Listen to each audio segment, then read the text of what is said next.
And now the pressure's on, the heat is rising.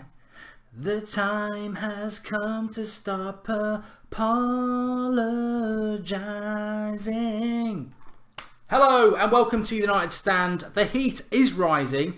It's definitely rising because it's the Super Cup in Eastern Europe and it's meant to be hitting about 40 degrees. So it's going to be hot, hot, hot in the game tomorrow. But you know what? At least it'll make it nice for us watching it at home. Not so nice for the players, but looking forward to the Super Cup. But we're here to talk about all the latest Manchester United transfer news.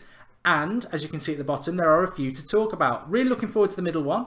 But let's start off with Serge Aurier. It is D-Day for Aurier. He's in court in relation to appealing a 2-month prison sentence for assaulting a police officer.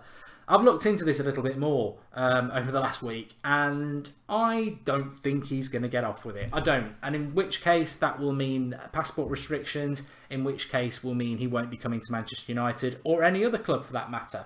Not been playing for PSG. They've just signed Dani Alves. They do want to sell him, but it's going to be increasingly hard for them to do that when he has...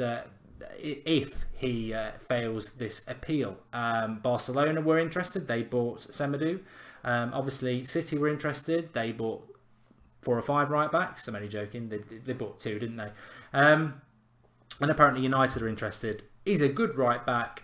He'd be a good signing. And I think United may well be keeping an eye on what happens with the court case. But we've not had a lot of luck with court cases this summer. Atletico Madrid ban being upheld and Griezmann not leaving being one. So this will probably be another one. So I'm not holding out hope that we'll get Aurier, but worth keeping an eye on, and I certainly think the press will. And I think if he did get off, then there'd be a load of he's coming to United stuff, but that's not necessarily the case. He could go elsewhere. We might not even be in for him. Let's talk about Leander Dendoncker from Anderlecht. Possibly a better prospect than Tielemans, who went to Monaco. Scored against us in the quarter-final. Or was it the semi-final? I forget, because I've blocked Europa League football from my mind. Welcome to that, Arsenal. They're sort of mirroring us, aren't they? They won the Community Shield yesterday. Who cares? Didn't enjoy it when we won it, so not really going to give a damn if Arsenal win it. But we played Anderlecht in the Europa League, and I think Dendoncker probably outshone Tielemans, to be fair, who was the player many people thought United should have gone in for. 22 years of age, 6'2". Straight away you can see why Mourinho's interested, because he's quite tall. But to be fair to him, he's got a good combination of skills. He's got those skills. He's got a good combination of skills, though. He's decent on the ball. He's relatively good going forward. He's good defensively in the tackle. 6'2", powerful. United keep getting linked to him. I've avoided talking about him for the last couple of weeks because I just thought, nah, there's not much in it. But again, we are being linked to him again. Whether we get him this summer or not, I don't know. I think he's more a next season signing, to be honest. Next summer signing, to be honest. Probably available for about £27 million. My concern about signing an Anderlecht player, and I've got to be respectful here to them, is that I think Anderlecht, Belgian League to Manchester United is a big, big jump. It can be done, but it's a big jump. And I think he needs to go via somewhere else. But we'll wait and see what happens with that one. Fabinho, obviously I spoke about him a bit yesterday.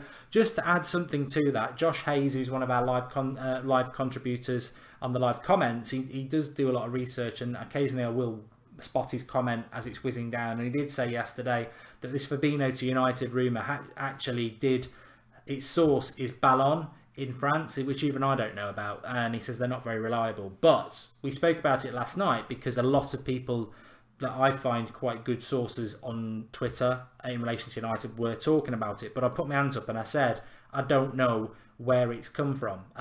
It appears now that one of two things have happened.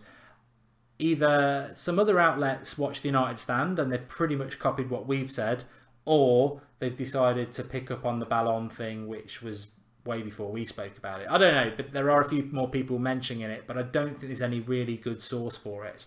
My thought is that we may just get Perisic and that will be it. I quite liked the fact that we were linked to a fullback because I think Valencia did rest a lot last year, and somebody who's, you know, Fabinho would be perfect because he can play right back, midfielder, centre back. He'd be absolutely perfect. But whether we do make that sort of signing or not, I don't know. On Bale, Real Madrid apparently pulling out of the Mbappe deal now to please Bale. I would add a little bit to that and say Real Madrid might be pulling out of it because Man City are about to blow them out of the water, where Man City get the money from, we all know. Pep Guardiola is just a joke, isn't he? He really is just trying to buy the title before it even starts. It's going to be so funny when they don't win it, although they have to be massive favourites if they bring Mbappe in as well. I mean, they bought most of the Monaco side that did fantastically well last year. They've got Mendy, Silva, and then Mbappe. So yeah, they'd be they've got to be favourites, but I do think they'll bottle it because I don't think Guardiola's a good manager. Ross Barkley's available for 35 million, I've been asked to say by Mad Marcus. I haven't looked about that anywhere, but I know Ross Barkley is available, not because he told me, but it's obvious that Everton are ready to cash in on a player who's only got 1 year left on his contract. I'm quite surprised by a couple of things that I predicted back in May, that Michael Keane, Ross Barkley, Alexis Sanchez, all with 1 year left on their contract, all went for quite decent fees. Michael Keane went for 25 million, didn't he, or 22 million? Ross Barkley they want 35 million for, and Arsenal want 60 million for Alexis Sanchez. I don't know whether people are getting with the programme or not, but when you've got 1 year left on your contract, they should be going a lot cheaper than that, because Barkley or Sanchez could just sit on their contract for 4 months and in January arrange to move somewhere else for free. They'll get massive money in relation to wages, but they'll go somewhere else for free.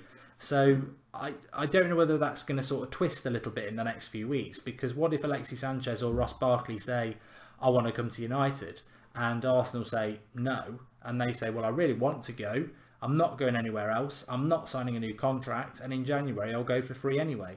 If you're Arsenal or you're Everton, you've really got to say, okay, we're going to lower that 60 million or 35 million right down, and then they go. It'd be interesting to see, but I quite like Ross Barkley. I would welcome him at Manchester United. I suppose he sort of falls into the territory that Pereira does, which is probably a reason why we don't need him.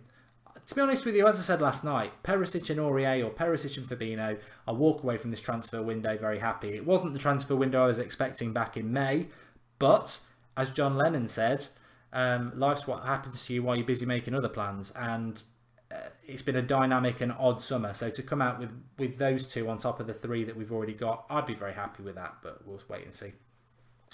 Thanks everyone for watching. We'll be back live tonight at 8 PM with the Skype show. Skype Goldbridge tonight, 8 PM. You can Skype in and have your say on everything you want to.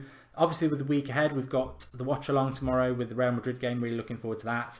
And starting from tonight, we've got some good little extras that we're giving away for you on the United Stand. So join in, drop a like on the video, get comments in below and give us your thoughts. And yes, the last Monday without Premier League football.